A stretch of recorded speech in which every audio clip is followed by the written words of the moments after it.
Próxima estação, Hospital São Paulo.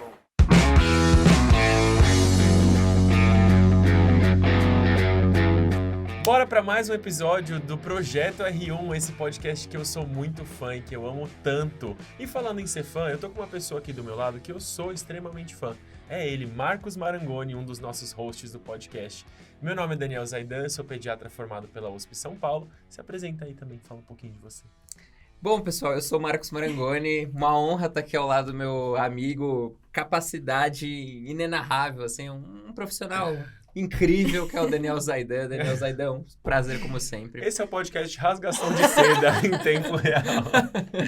Aproveitando esse momento de rasgação de seda, para você que quer conhecer um pouquinho mais do que a gente faz aqui na Medway e dos nossos cursos, saca aí na descrição aí no link, o nosso link do seu player de áudio aí, para conhecer um pouco mais do nosso trabalho. E não se esqueça de nos seguir aí nas redes sociais, @medway.residência-médica.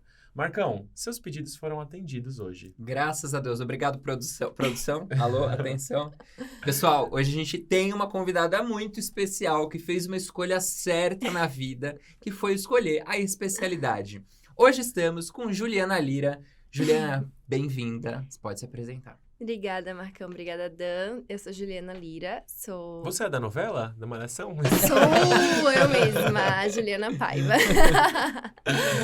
Então, gente, eu sou formada pela Universidade Federal de Sergipe.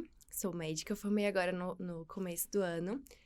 E tô aqui me aventurando em São Paulo agora, fazendo residência na USP São Paulo, de ginecologia e obstetrícia, como o Marcão bem disse, a melhor especialidade. Com certeza. Eu vou falar um mal hoje no podcast. Eu vou ficar assim, ó, só olhando, ó, bem aqui, ó, quietinho. Nossa, Você hoje... já teve seus momentos de glória, Dan. É verdade. Tive 2 Duas episódios vezes. com pediatra, Exato, então tá tudo bem, vendo? né? A gente tem que... Quando a gente é criança, a gente aprende a dividir o brinquedo. Então eu vou dividir, vou deixar vocês serem felizes hoje. Amado, você não ia ficar quieto? Ah, eu vou. Agora, vou limitar a 20 palavras hoje no podcast. Já falei de 42 milhões. Ju, Ai, seja bem-vinda. Obrigada, gente. Gente, o intuito do nosso podcast, então, é trazer pessoas incríveis que são normais, na verdade, e contar um pouquinho pra gente de como foi essa preparação. Você não precisa ser nenhum astronauta de outro planeta, né? Talvez a Ju seja, a gente vai descobrir agora. Não. Mas a ideia do podcast é trazer essas vivências que inspiram a gente a conseguir chegar lá, atingir o nosso sonho também. Ju, conta pra gente como é que foi o início do seu planejamento, quando você começou a pensar em residência. Então, na verdade, Marcão, eu não planejei começar da forma como as coisas começaram, porque logo antes de eu entrar no internato, veio a pandemia e a minha universidade ela teve que fazer uma pausa, tanto na parte teórica quanto prática, porque por ser uma instituição pública, ele precisava garantir acesso à internet, dispositivos para todos os alunos, né? E aí, nesse percurso, a gente ficou, acho que uns 8, 9 meses totalmente estacionados. Eu não consegui entrar no internato, já tinha terminado o período que eu estava cursando naquele momento.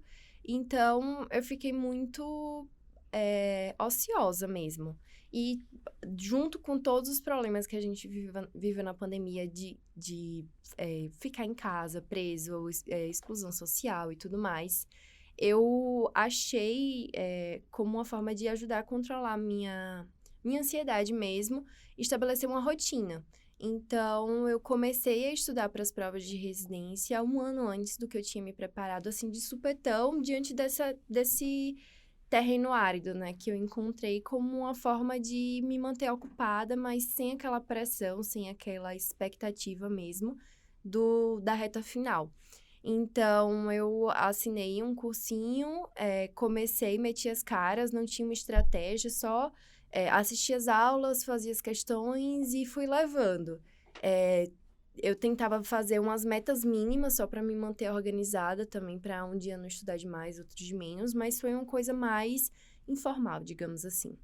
E aí, quando eu entrei, de fato, no internato, eu percebi o quanto isso acabou me fazendo bem, porque eu entrei com uma certa base já de todos aqueles assuntos. Então, eu tive um desempenho um pouco mais tranquilo durante a faculdade, durante a graduação. Eu pude aproveitar esse meu estudo durante a graduação, como também me ajudou a aliviar o peso, né, que a gente leva nas costas de começar do zero um estudo para a prova de residência e tal. Então, foi uma coisa que saiu totalmente do planejado, mas que acabou sendo, acho que, muito importante, né, para o meu caminho.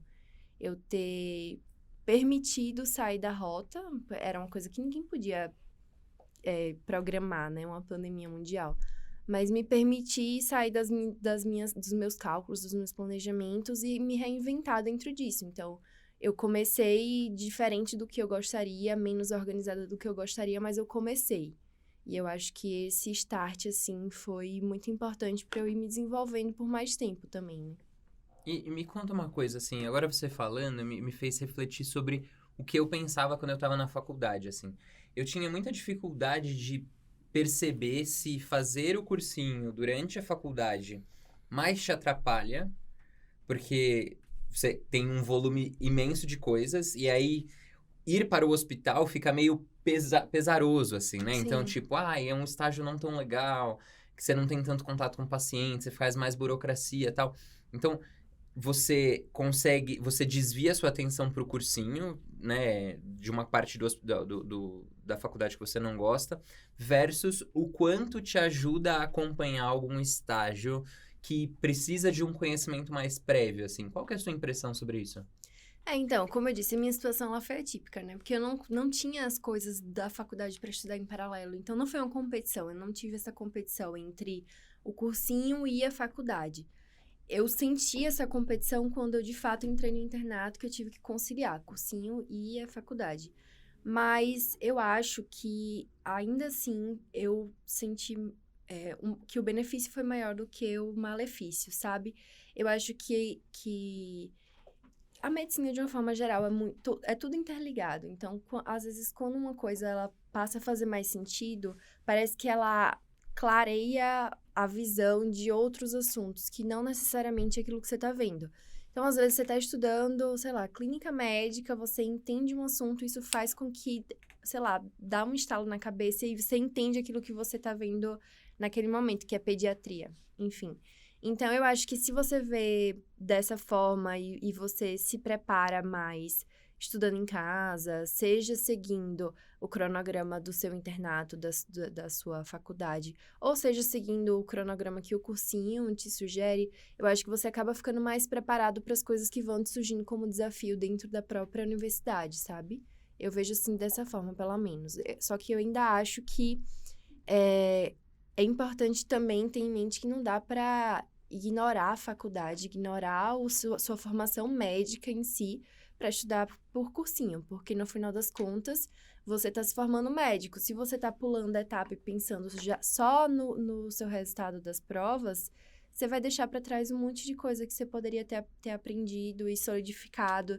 E assim, até tornado mais fácil você sentar a bunda na cadeira depois e aprender, tendo visto na prática já, né? Tem muito isso do aprendizado pelo afeto, assim, eu aprendo muito, né? Então, você estuda, aí você vê um paciente com aquela patologia, tipo, fixa de uma forma indescritível, assim, né? Exato, Fiquei curioso para saber uma coisa. Você que montava o seu planejamento de estudos nessa época ou você seguia algum determinado planejamento já prévio, já feito? Porque, lembrando também da minha época de faculdade, eu não me via com uma maturidade, assim, no quarto ano para encarar eu nunca fui uma pessoa que tinha um planejamento muito rigoroso de estudos, né? Eu faço as coisas na gambiarra e dá certo. Tô brincando, não, agora eu tomei vergonha na cara e eu tenho.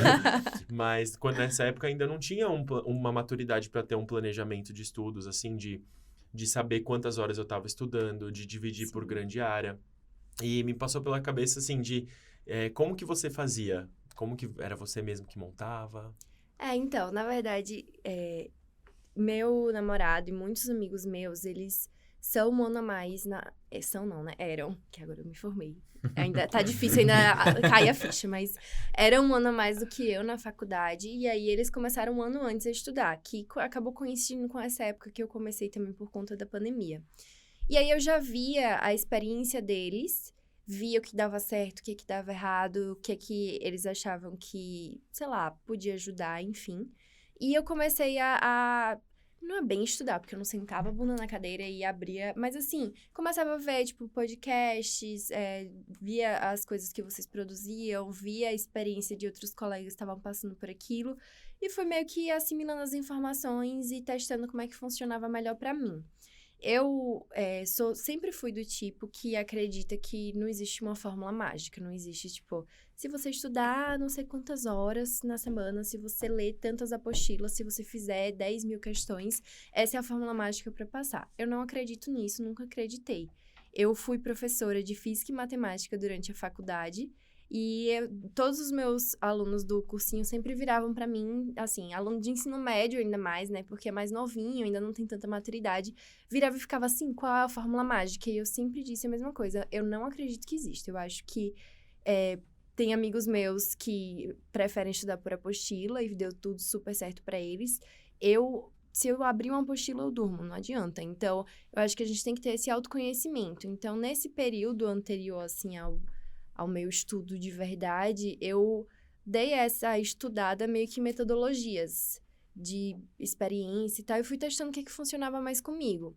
E aí, a partir disso, eu comecei a aplicar e a forma como eu me senti mais confortável foi que eu segui e passei os 2 anos em que eu estudei de verdade, que foram os 2 anos do internato, fazendo rigorosamente aquilo toda semana. Já tendo descoberto, ele já tendo passado Já por tendo aquele passado, processo de exato. descoberta. Exato. Nossa, então não foi só uma base técnica para você, mas foi uma base de estudo também, né? Sim. Que às vezes a gente até tem todos os materiais na mão, né? Apostila, um monte de aula, você tem tudo ali meio que pronto, mas sem direcionamento, sem orientação, você fica navegando ali sem prumo, né? Uhum. Acho que isso acaba sendo até mais importante do que você ter um norte técnico só, propriamente dito, né? E aí, ao longo dessa sua preparação, assim, de nosso momento yin yang, né? Que a gente costuma brincar, o que deu certo e o que deu errado. Vamos começar aí pelo que deu certo. Ao longo dessa sua preparação aí de 2 anos, né? Do 5º e do 6º ano, e também, né? Uma rebarbinha ali do 4º. O que você acha que deu certo?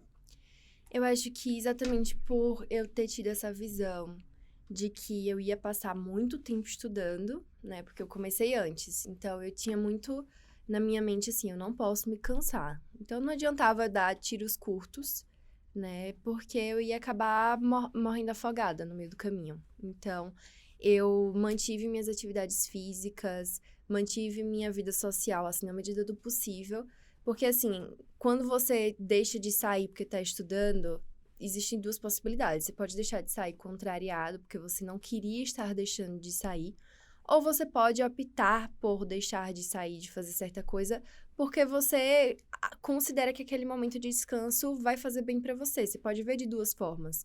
Então, eu acho que é um pouco de como você enxerga as coisas, né? Eu acho que eu tive muito esse autocuidado ao longo desse período para não me deixar esgotar. Então, continuei vendo meus amigos, fiz muitas viagens, continuei fazendo atividade física. Eu só parei realmente de fazer atividade física, tipo assim, rigorosamente toda semana, faltando 1 mês para as provas, porque foi quando eu entrei no rodízio do internato, que era horizontal, e aí eu não conseguia realmente conciliar e faltava 1 mês para as provas. Mas, assim, foram 2 anos tendo uma vida relativamente equilibrada. Claro que a gente sempre tem os deslizes, mas, assim, que não tinham a ver com o fato de eu estar estudando. Tinha a ver com o fato de eu ser um ser humano e, enfim, a gente sempre passa por períodos de altos e baixos no nosso autocuidado, mas eu não deixei, eu acho que essa preparação virar a prioridade máxima da minha vida no sentido de até esquecer de mim mesma, sabe? Eu acho que eu sempre me priorizei e eu acho que isso fez com que o caminho fosse mais leve também. Não tinha o peso nas costas. Era algo que eu fazia, mas não era, digamos assim, um sacrifício. Era simplesmente minha profissão, digamos. E você acha que por esse tempo mais espalhado, assim, de você ter se programado para estudar por mais tempo, isso te ajuda ou não? Ou você fica mais... Dá pra ficar mais folgada, assim, uma vez que você tá vendo que a sua prova é só no final do 6º ano e você já começou a estudar tão mais cedo, sabe? Como que foi isso? Então, eu acho que pra mim, eu consegui sim, ter esse benefício, mas eu acho que tem pessoas e pessoas. Eu acho que tem gente que é muito ansiosa e que talvez começando muito antes ia manter aquele ritmo frenético desde o começo, por ansiedade, por medo de não dar tempo, e enfim. E acabar, como eu disse, morrendo na praia, né? Cavalo paraguaio, né? Exato. E aí, eu acho que uma coisa que eu considero que é muito importante é assim, a gente não tá fazendo isso pelo objetivo em si, a gente tá fazendo isso pela gente. Então, se a gente se ama a ponto de querer uma coisa porque nos faz bem, a gente tá tomando a decisão correta. Se a gente tá querendo uma coisa porque a gente ama aquilo mais do que a nós mesmos, a gente inverte totalmente a lógica da coisa e as prioridades se invertem e aí tudo dá errado. Porque a gente não vai conseguir dar conta daquele objetivo inalcançável, sendo que a gente não se ama o suficiente para se permitir chegar até lá. Então, eu acho que essa inversão é que é perigosa, entendeu? Então, se você está começando com 2, 3 anos de antecedência, porque você acha que aquilo é tão precioso que você vai depositar sua vida naquilo, isso não faz sentido. Se você se ama o suficiente e você acha que esse tempo de dedicação a mais é algo que vai te fazer bem, porque você vai te livrar esse peso das costas, aí sim é um propósito válido, entendeu? Eu acho que é um pouco essa forma de pensar que muda a situação. E você já tinha essa consciência desse processo quando você começou? Ou foi algo que veio vindo, ou que você só percebeu depois? Eu acho que a gente sempre tá em crescimento, né? E a gente sempre vai pegando as informações.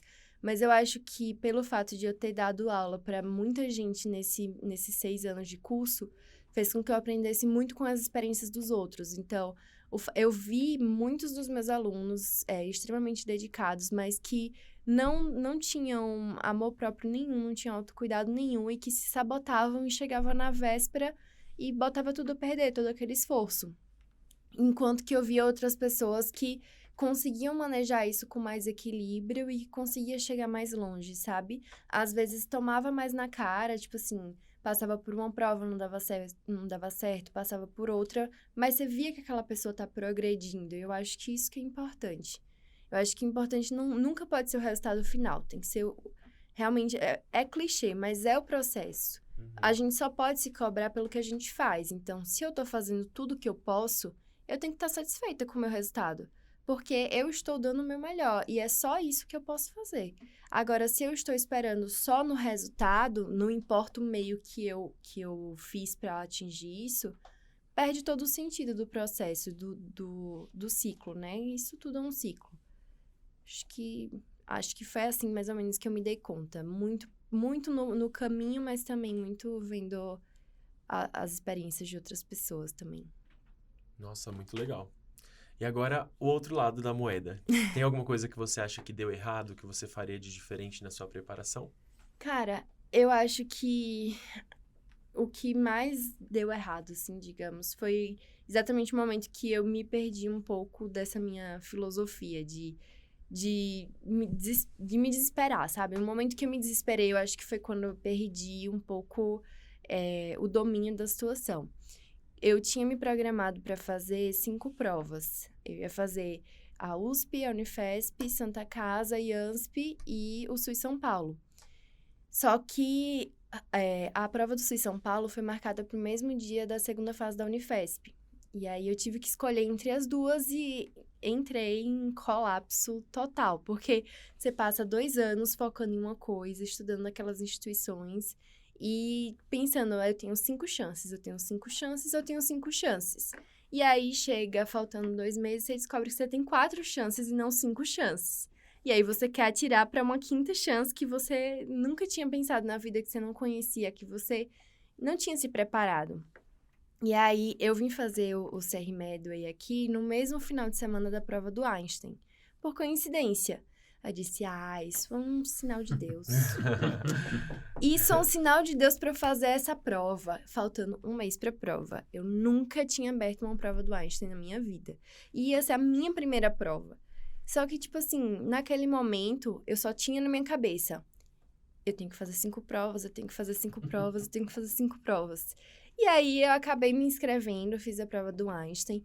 E eu acho que esse meu desespero tão grande de só suprir números, de bater metas, fez com que eu esquecesse tudo aquilo que eu tinha me programado os 2 anos para pensar. De que eu tenho que valorizar meu esforço ao longo do caminho, nananã, toda aquela filosofia de vida.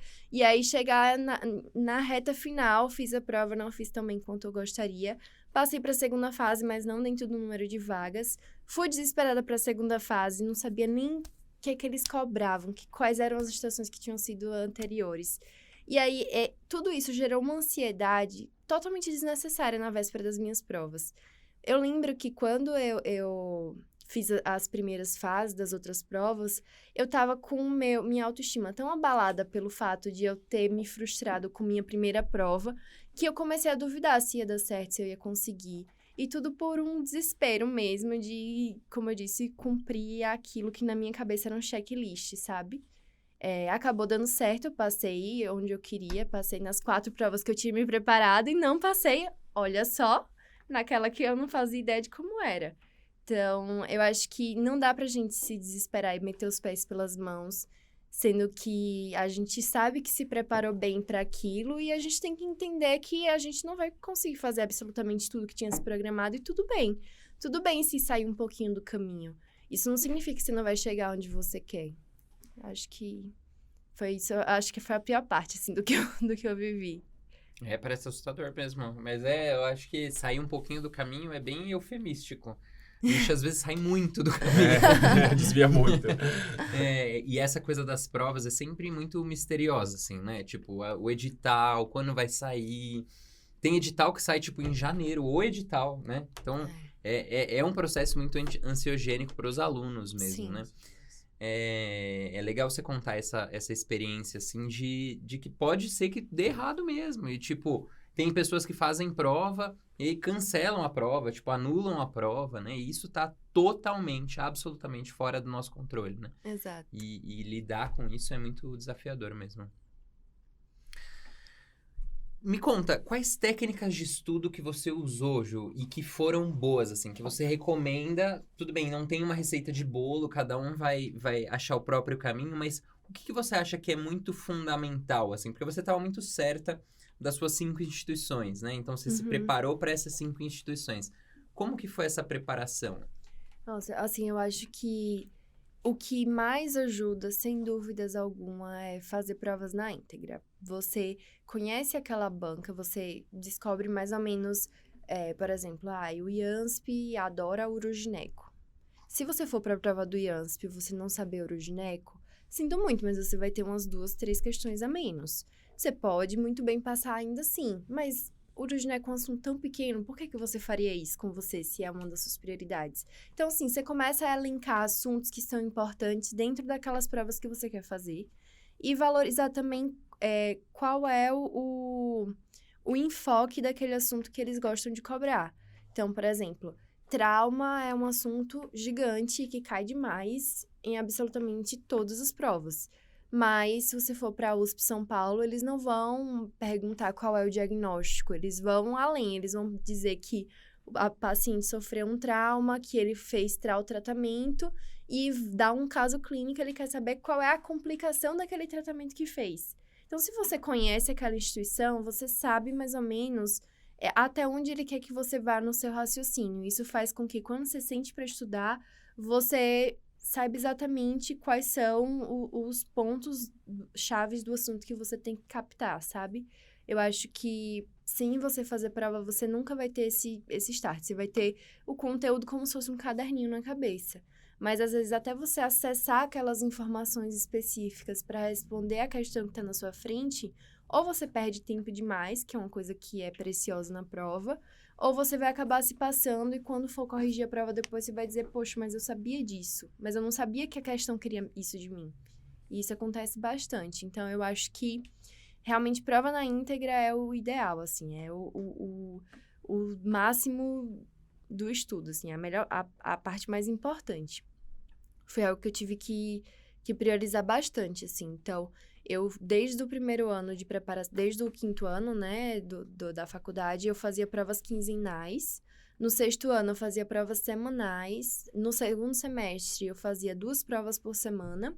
E faltando um mês para as provas, eu fazia prova todos os dias. Eu refiz todas as provas das instituições, inclusive na semana. Então, eu pegava assim, final de semana vai ter prova do IANSP. Eu refiz as 5 últimas provas, uma cada dia, porque aí ficava com aquilo fresco na minha cabeça, sabe? E eu acho que isso ajudou demais mesmo. Esse direcionamento de como a instituição cobra o assunto é bem legal, né? Você mesmo teve essa percepção, essa coisa do trauma, assim, foi fazendo questão que você teve essa percepção? Muito fazendo questão e, assim, escutando as pessoas que têm experiência no assunto, que são os cursinhos, enfim. Então, eu sempre... Nossa, até hoje o meu Instagram acha que eu ainda sou concurseira, porque o tanto de conteúdo da Medway que ele entrega todos os dias, porque eu via, assim, havia tudo mesmo. Às vezes é aquele momento morto do seu dia, que você não tá fazendo nada, e aí você assiste aqueles stories ou vê um videozinho rápido, e ele às vezes te dá insights que você pode usar na hora do seu estudo, entendeu? E acaba não cansando também. Você não vai sentar para estudar o Instagram da Medway, mas você pode escutar o que as pessoas que têm experiência nisso têm para te dizer também. Justíssimo. Nossa, muito bom, muito bom. E além disso, assim, você, nos materiais que você tinha, né, da Medway também, você fazia as provas na íntegra e lia os comentários e depois tirava dúvida nas aulas, nas apostilas? Você falou que não era muito de apostila, né? Como que era essa sua dinâmica entre os tipos de material de estudo? Você fazia essa intercambiabilidade? Existe essa palavra? Acho que sim. Se não existia, agora passa a existir. Passa a existir. Então, minhas provas eu fiz assim, desde o começo. Eu imprimia elas, respondia na mão, com uma cor de uma caneta específica. Pediatria. Voltou. Achei uma mecha Um link. pediátrica. Um link. Então, com uma corzinha específica, tipo assim, eu estou respondendo essa prova de roxo. Então, tudo que eu pensei durante a prova, eu vou registrar de roxo. Então, eu escrevia palavras-chave, coisas que me ajudaram a chegar naquela resposta. Bem rápido mesmo, assim, bem objetivo, tipo, palavras-chave soltas. Quando eu ia corrigir, eu pegava uma caneta de outra cor, escrevia as palavras-chave corretas. Porque o que acontece é que, às vezes, se você corrigir só as questões erradas, tem questão, gente, que a gente acerta pensando errado. A gente acerta porque a gente achou que estava falando sobre X e estava falando sobre Y. E se você não estudar isso, quando ele cobrar um pouquinho diferente, você vai errar. Então, eu revisava todas as questões, as certas e as erradas, escrevia pequenos comentários, né, nessa minha prova impressa, e guardei todas as provas, como se fosse uma apostilas, assim. E aí, quando chegou nas vésperas de cada prova, como eu disse, né, eu fiz uma prova por dia, então... Quando eu fazia a prova, em vez de eu voltar para o material, para a apostila, para os comentários do cursinho, eu pegava aquela prova que eu já fiz e eu comparava minhas respostas. Eu lia só as palavras-chave. Isso me ajudava tanto a ver minha evolução, tipo assim, essa questão, quando eu fiz primeiro, eu errei porque eu pensei isso e agora eu entendi esse assunto porque fala sobre isso. Como também, nossa, eu conseguia revisar uma prova em 20 minutos.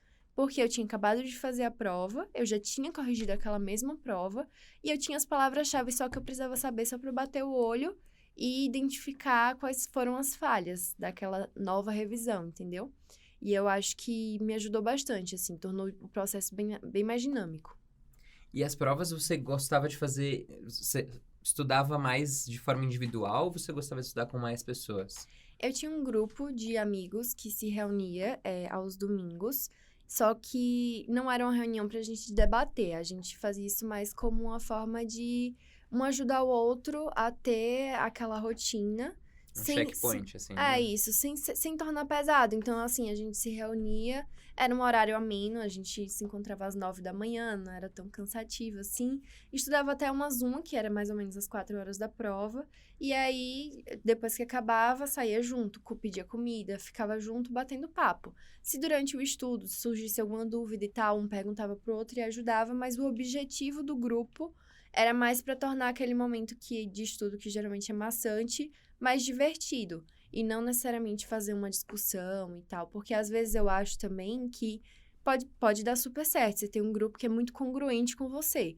mas às vezes o grupo não é tão congruente, às vezes o grupo tem umas facilidades em um tema e dificuldades em temas diferentes, e aí você perde muito tempo em um tema que você tem facilidade, mas que seu amigo não tem, e vice-versa, e acaba que às vezes não é tão produtivo. Não foi o que aconteceu comigo, assim, a gente conseguiu levar isso muito bem. E todos do meu grupinho foram aprovados.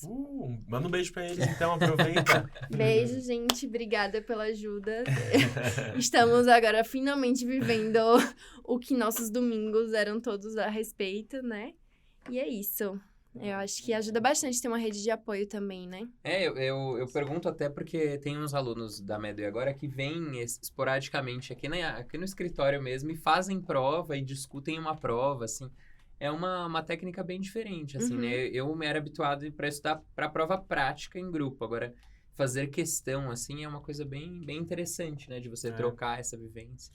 Tem gente que não consegue estudar com outras pessoas perto, mas tem gente que eu acho que precisa desse contato humano, né? E eu acho que se permitir fazer isso, se permitir explorar essas outras técnicas... Eu, por exemplo, sou uma pessoa que precisa muito ter um exemplo ali perto de mim para eu poder me manter focado. Eu até tava brincando com o Marcão que às vezes eu fico vendo vídeo no TikTok de um negócio que chama #StudyTalk. Eu tô falando aqui, mas não é pra recomendar, porque o TikTok é uma caverna do dragão. Você entra e nunca mais sai. Mas não as pessoas, cara, eu acho muito... a dica do dia, não eu baixa nunca consegui entrar, porque quando virou uma febre, eu estava estudando e agora eu sou residente. Então. Não faça isso. É que a sua quando você entra produtividade no vai algoritmo, acabar. Você nunca mais sai. Não, e assim, umas pessoas que filmam, assim, a rotina delas mesmas acordando, sei lá, é um pouco tóxico às vezes, né? Tipo, 4:30 da manhã e organizando a rotina, estudando. E pra mim, assim, quando eu me sinto um pouco desmotivado, ver isso acaba me motivando também, porque eu falo, poxa, vou começar a fazer isso também. Então, acho que ter esse exemplo, ter esse espelho também junto, não necessariamente através do TikTok, mas junto com amigos, com pessoas que você compartilha a rotina, acaba aliviando muito, né? Sim. Essa parte. Você divide angústia, você estuda junto, às vezes tem alguma dúvida mesmo. E desse pessoal que você estudava, todos vocês queriam vir para São Paulo? Não, nem todos. Tinham uns que queriam ficar em casa, né? Nós somos de Sergipe. E conseguiram ficar lá nas instituições que queriam, outros queriam vir pra cá, e enfim. Tem gente espalhada... Na verdade, a maioria ficou ou aqui ou lá, mas espalhada nas mais diversas instituições e especialidades diferentes também. Que legal. Como que você decidiu que você queria vir pra cá? Sempre foi um sonho, desde aquele comecinho? Então, na verdade, eu troquei um sonho pelo outro, porque quando eu entrei na faculdade, ainda existia muito aquela cultura de que residência era só em São Paulo. Uma residência decente era só em São Paulo. E eu entrei com essa mentalidade e eu acreditava piamente que isso era a verdade. Essa era a minha verdade naquele momento. E aí eu fui vivendo, fui passando os anos, fui amadurecendo, fui vendo o exemplo de outros colegas, fui vendo professores excelentes que tinham vindo das mais diversas instituições. E eu comecei a dizer, assim, me questionar e ver que isso não fazia muito sentido, né? Que não existe só São Paulo. A gente estava até brincando lá fora. Não existe só... Existe Nordeste, existem as capitais do Nordeste, existem vários lugares. Recomendo muito, gente, que vocês saibam as capitais dos estados, né? Do nosso país. O shade.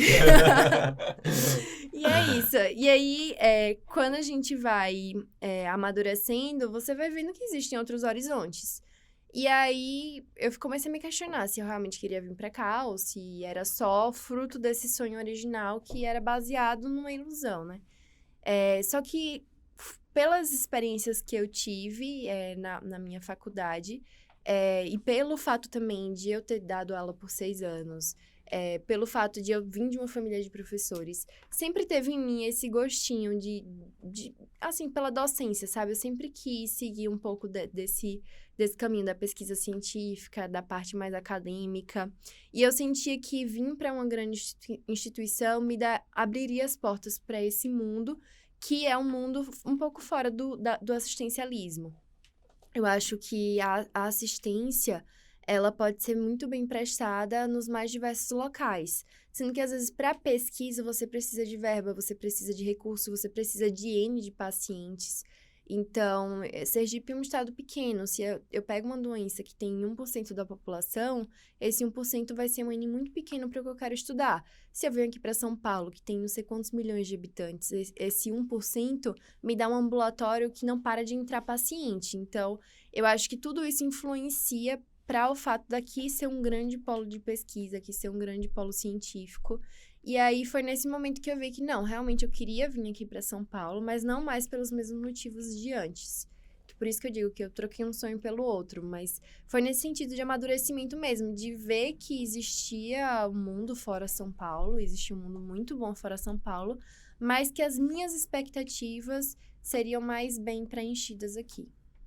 É legal que você passou por esse momento de reflexão, né? Eu acho que para fazer uma preparação que faça sentido, né? Quando você está prestando a prova de residência, sendo um momento que você dedica uma boa parte do seu tempo e tem todo esse sacrifício, você precisa ter uma etapa de escolha que você tem que refletir tanto em relação a qual instituição que eu quero fazer, qual determinada instituição que eu quero fazer, quanto determinados valores que você tem que você não abriria mão, que você não abriria mão em troca de qualquer outra coisa. Acho que Exato. muitas das pessoas que têm o sonho, às vezes, de vir para São Paulo ou de São Paulo para outras instituições, né? Não importa, mas mudar de onde está, acaba fazendo isso, por vezes, sem colocar os próprios valores nessa curva, né? Então, é comum da gente ver momentos de insight que a pessoa fala, não, eu estava estudando para ir para determinada instituição, e aí, de repente, eu percebi que o que eu queria era ficar aqui onde eu tô. Em casa. Ficar Sim. perto da minha família, ficar perto dos meus pais, ficar perto do meu namorado, da minha namorada. Acho que você começar a analisar também o que você quer pro seu futuro, e isso tanto em termos de instituição quanto em termos de especialidade também, eu acho que é muito, muito verdade. Você resgatar os seus próprios valores te proporciona um autoconhecimento que com certeza vai te fazer enxergar um pouco mais de sentido no seu caminho. E aí tira aquele peso de ser justamente o que você falou. Eu concordo muito com você quando você diz que o objetivo e a felicidade não pode estar no resultado final, tem que estar no processo, né? Exato. Senão realmente fica algo que é isolado, Sim, algo que é algo vazio. vazio, exato. É. Exato, muito bom. Concordo muito com você nesse sentido. Ju, me conta, se você pudesse dar um conselho para quem tá estudando esse ano, assim, uma coisa que você queria ter ouvido. Mira na câmera e acerta o coração dos nossos ouvintes com a sua mensagem. Gente, assim, eu sei que parece que não vai chegar nunca, mas tem linha de chegada. Vocês vão chegar lá. Então, no momento, o que vocês podem fazer é se preocupar com tornar o caminho o mais tranquilo possível. E isso não necessariamente vai encurtar ou prolongar a linha de chegada. Só vai tornar essa trajetória mais bonita para você olhar para trás depois e ter orgulho do que você fez. Isso.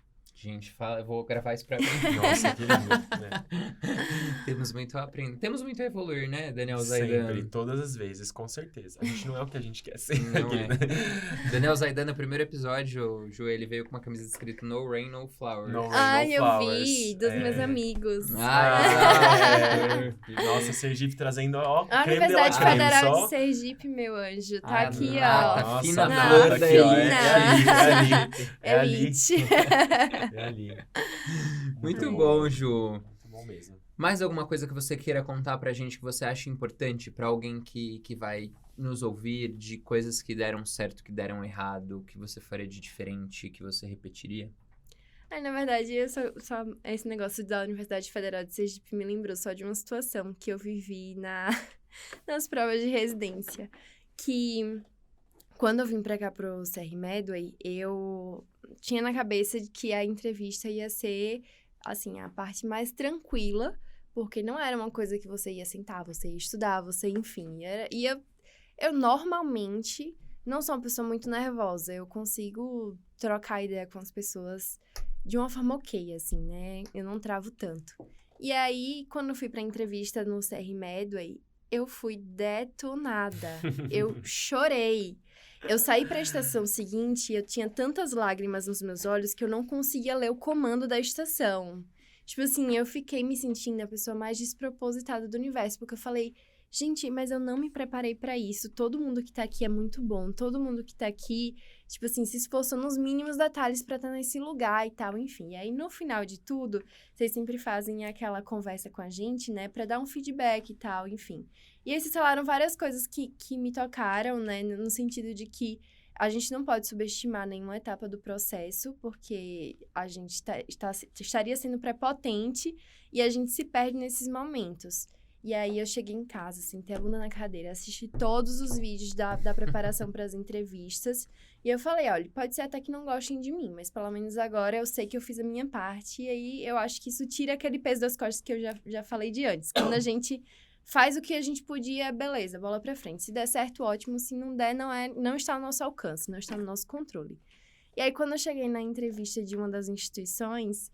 A primeira coisa que o chefe da banca falou foi: quer dizer que você veio da Universidade Federal de Sergipe, o menor estado da nação.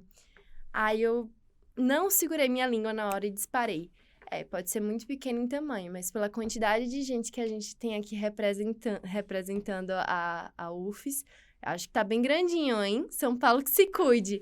No meio da prova de entrevista. No meio da prova de entrevista. Todo mundo se olhou assim, e aí eu fiquei, gente, por que minha língua não tem controle? Minha língua é igual chicote. Sendo que, tipo assim, eu falei isso meio que de uma forma descontraída, e eu acho que a banca encarou isso como uma confiança, mas uma confiança, assim, respeitosa, entendeu? Não foi no sentido de desafiar o que ele tava falando, mas assim, eu tava valorizando minhas origens, eu tenho muito orgulho de onde eu venho, e eu tenho muita confiança de que minha universidade me preparou pra eu chegar onde eu quisesse. E aí, quando saiu o resultado da nota, eu tinha tirado um notão, assim. E eu fiquei só na minha cabeça pensando, valeu todas as lágrimas, John. Só para contextualizar para os nossos ouvintes, né? O CR Medway, a gente tem nosso curso online, nossa modalidade presencial. E aí, dentro da modalidade presencial, que são 2 dias de imersão em preparação em prova prática, modelo tipo OSCE, multimídia, a gente tem um momento que é a simulação de entrevista.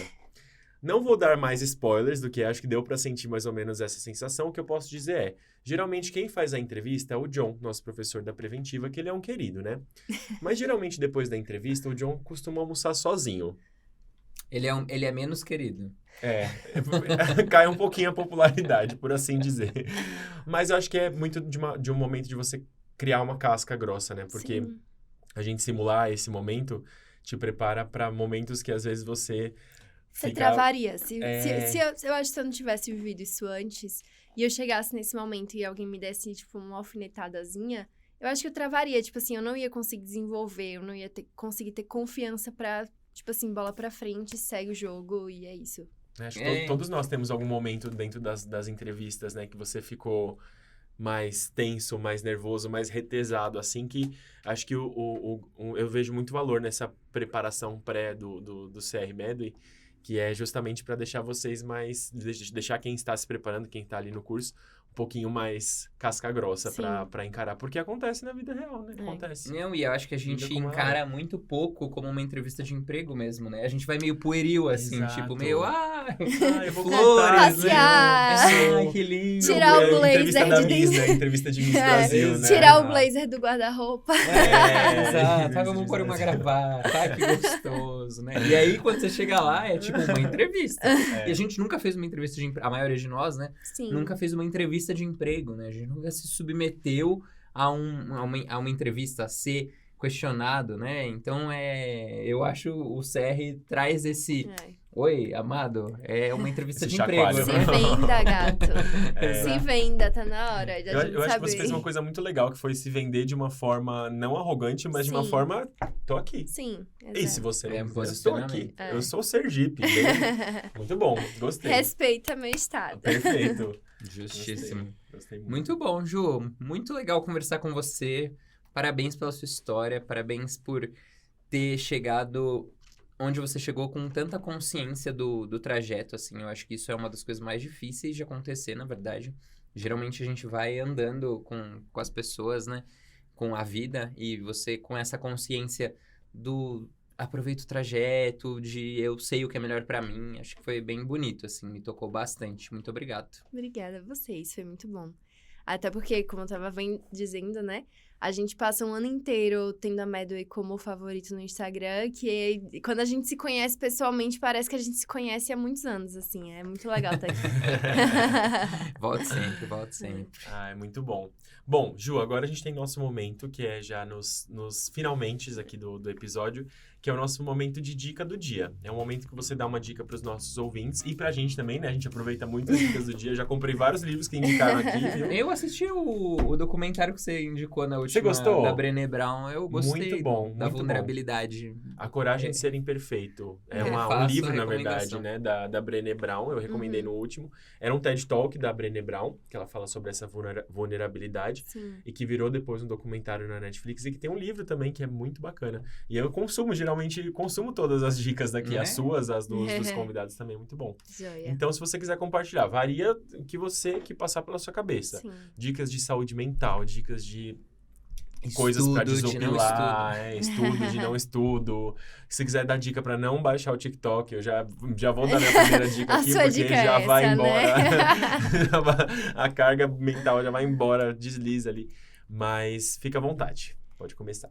Então, eu acho que um pouco do que eu falei o podcast inteiro, né? Eu acho que a gente tem que tentar usar artifícios para tirar o peso desse momento. E eu acho que uma coisa que sempre me ajudou durante os estudos era, no final do dia, eu separar meia horinha pra mim, pra fazer uma coisa que eu gostasse, tipo assim, uma forma de recompensa.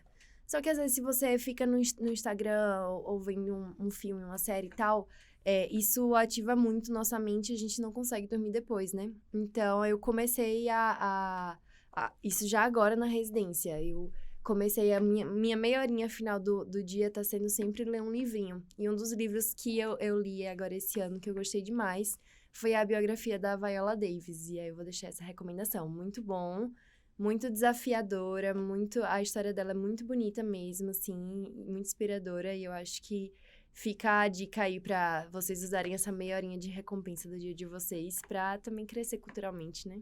Muito bom. Gente, Lá foi- vai eu entrar na Não. Amazon de novo. Esse livro da Viola Davis, a minha esposa tá lendo, mas ela consegue ler 2 parágrafos e ela desaba a chorar. E ela chora assim por meia hora. Eu, vida, tá tudo bem, tipo, se acalma, isso tá me deixando preocupado. Mas diz que ela conta que é muito, muito lindo mesmo, e muito... Vários socos... Leva, no estômago. É. Leva você a refletir sobre muitas coisas, assim. Não só aquele óbvio, assim, beabá que a gente vê em rede social, sabe? Tem umas reflexões muito profundas mesmo da psicologia dela, eu acho bem, bem bacana. Muito bacana. Se você estiver num momento sensível, espectador, na sua vida, talvez não seja o Talvez melhor não livro. seja agora. Lê algo mais mamão com açúcar, lê algo mais quá. É. Mas parece que é um livro incrível mesmo, eu tenho vontade de ler. E aí, Daniel Zaidan, Tá com qual a sua dica? Tá, eu vou dar 2, então. Eu vou pegar o gancho do que você falou, porque eu acho que é uma coisa que eu sempre repito e eu sempre tenho como norte, assim, na minha vida, que é fazer, minha primeira dica, né? Fazer atividade física. Eu acho que é muito importante. E aí eu sei que, assim, parece sempre uma coisa que a gente chove no molhado, né? Mas eu acho que quanto mais vezes a gente repete isso, eu acho que, eventualmente, tem pessoas que precisam desse start. Então, você, ouvinte, que estava procurando algum sinal divino, sou eu. Faça atividade física, não importa qual seja, não importa quanto tempo seja, mas faça algo para o seu corpo no sentido de proporcionar algum momento para ele cansar ali um pouquinho e você conseguir desestressar, melhorar um pouquinho a sua saúde mental, melhorar o seu sono. Eu sou muito fã. E eu tava pensando nisso hoje, porque hoje de manhã eu fui correr um pouco antes de vir pra cá. E aí, depois que eu terminei de correr, né, aquele boost de endorfina que se alguém der um soco na sua cara, você fala assim, muito obrigado, você não se abala por nada. Eu falei assim, gente, como é uma coisa que eu negligenciei em muitos momentos da minha vida e na preparação para a residência médica foi uma coisa que eu negligenciei. Então, eu vim aqui pro podcast pensando muito nisso. Acho que se você está buscando um sinal, ouvinte, que você deve voltar a fazer algo que te faz prazer, alguma atividade física, volte. E a minha segunda recomendação também é um livro que eu li recentemente que chama Comece pelo Porquê. Não sei se vocês já ouviram falar. É um livro, ele é bem dinâmico, assim, não é aquela pegada coach, aquela pegada autoajuda. Eu acho que é uma coisa dinâmica e que te traz alguns insights sobre como você pode fazer o seu propósito se tornar um alicerce seu na sua busca, né? No seu dia a dia, no seu trabalho e na valorização dos seus projetos, seja preparação para residência médica, seja qualquer outro projeto da sua vida pessoal. Eu peguei o costume de fazer post-it, de grifar parte dos livros, e o meu tá parecendo um fichário, assim, porque eu tive vários insights e realmente você passar a destinar a sua mentalidade do foco, do objetivo principal ali e começar a pensar por que eu tô fazendo isso, te muda muitos pensamentos, assim, te tira muitos bloqueios também. Então, fez muito sentido pra mim e eu recomendo de longe, assim. Boa. Vai Como entrar chama pra de minha novo? lista. Comece pelo porquê. Comece pelo porquê. Muito bom. Anotado. Muito, muito bom mesmo. Eu vou deixar uma dica obstétrica, temática, como sempre. Ai, amo. Eu gosto de customizar. É um filme bem dramático também da Netflix, que eu chorei bastante quando eu vi. Chama Pieces of a Woman, que é já ouvi de um falar. parto, Assisti. um parto domiciliar. Você já assistiu? Não assisti, mas eu já vi as críticas. É, de um parto domiciliar. Tem uns furos de roteiro, assim, que talvez o obstetra mais experiente pudesse ter ajudado. Mas é um filme bem lindo, assim. E, é bom desanuviar, às vezes, um pouco. Desopilar. E quando você vê, tipo, um dramão, assim, você coloca um pouco os seus problemas em perspectiva, sabe? Sim. Então, Uhum. eu gosto de assistir uns dramões, assim. Boa. Certo? Muito bom. Boa. Gostei das dicas de hoje. Muito Maravilhosas. bom. Ju, olha, toca no verde. A Jinx. Twinks. Wings São quando as- damos. É que quando junta pediatria e AGO, Ah, dá isso é a isso. sala de parto, É gente, pra isso. quem não Exato, conhece. Centro só obstétrico. falta um Essa- anestésio aqui, né? Mas ele estaria gente- emborrado no canto. Estaria- Jogando Candy Crush. Brincadeira, anestésios, amamos vocês, né? Amamos Vocês são tudo muito. pra nós. Obrigada, gente. Ju. Ah, meu Deus. Não, pode ir, pode ir. Ju, muito obrigado. É um prazer, de verdade. Vou deixar o Daniel Zaidan se despedir. Que eu acho que nós estamos um Segurando pouco pra falar. ansiosos. Isso que eu Mas- falei que eu não ia falar o episódio. Tá silencioso hoje.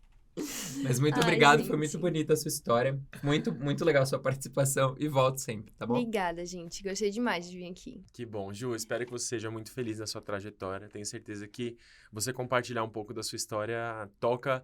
Sempre quem tá ouvindo toca em algum ponto que gera alguma reflexão, que gera algum ponto para pensar diferente, né? Por isso que eu gosto tanto desse podcast. A gente sempre aprende muito com os convidados e com certeza você trouxe bons pontos aqui pra gente refletir. E a gente vai aproveitando e dando dicas de estudo, dicas de qualquer coisa, né? Dica de tudo aqui. É né? verdade. Dica de tudo. E queria agradecer muito você ter topado aqui com a gente. Fico muito feliz de ver você aqui hoje, porque eu lembro de cada momento do ano passado, né? De te encontrar nos diferentes momentos, inclusive no CR Med, que a gente tava junto. Comendo no chão lá no Comendo no chão, CR. no Próxima USP, né? Sentei no chão, com o prato no chão ali, a gente comendo. Deu sorte aquele chão, hein? Deu sorte. É aqui, ó. É a energia desse lugar. A energia do planeta Terra. E agora, para você ouvinte que está nos escutando também, muito obrigado por ter participado aí de mais um podcast com a gente. Estamos chegando no final aí de mais um episódio. E só dicas finais. Se você quer saber um pouquinho mais sobre o CR Med ou sobre os nossos cursos, sobre o que a gente falou aqui, link aí na descrição do seu player de áudio ou de vídeo favorito, que você está escutando no nosso podcast, para conhecer um pouquinho mais. E segue a gente no Instagram, que a Ju aqui falou pra gente do Instagram, né? Aproveitar para fazer o jabá, @medo.residência médica, que a gente sempre solta pílulas de dicas e conhecimento e de tudo mais um pouco lá, né? Nosso canal do YouTube também é bem legal, tem bastante conteúdo gratuito para vocês acompanharem meio que Netflix, assim, aí assistindo enquanto lava uma louça, enquanto tá fazendo qualquer outra coisa. Então, o nosso canal do YouTube também é bem legal. Certo, galera? Até o próximo episódio, foi um prazer imenso, bons estudos e até mais. Até mais. Até semana que vem.